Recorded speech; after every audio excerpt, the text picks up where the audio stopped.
Kayo po, ano pong maipapayo nyo naman doon sa hirap na hirap sa buhay?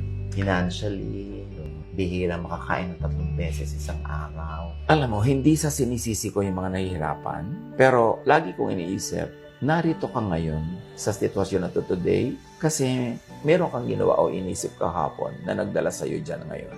So kung gusto mong solven yung magiging hirap mo pa bukas, solvin mo na yun ngayon.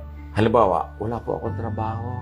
Di ba problema yan? Tatanong mo, kahapon ba may trabaho ka? Meron po. Ano nangyari? Ba't nawala ka? So, umabsent ka ba lagi? Anong ginawa mo? Kasi ba't ka nawala ng trabaho? Laging may cause and effect. May mga tao na talagang parang, sabi nga nila, minamalas sila. Sabi nila, parang dumadaan sa pagsubok. Pwedeng yun. Pero marami, nalagay sila sa kanila, lagyan nila, meron din silang responsibility.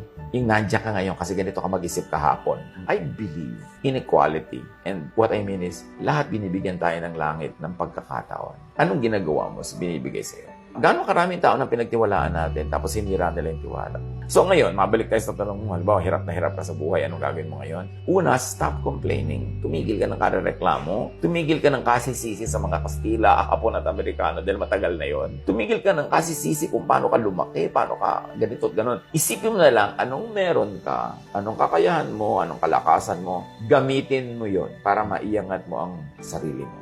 Huwag mong isipin yung savings ng iba. Huwag mong isipin yung magagawa ng iba. Ikaw mismo. Kasi lahat tayo, binigyan ng lumikha sa atin ng kakayahan. Kailangan hanapin mo yon at doon ka tumayo. Life is short.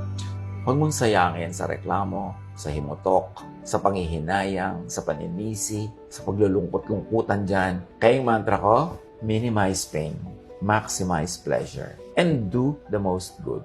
Every time na meron kang pwedeng tulungan, gawa ng mabuti, gawin mo.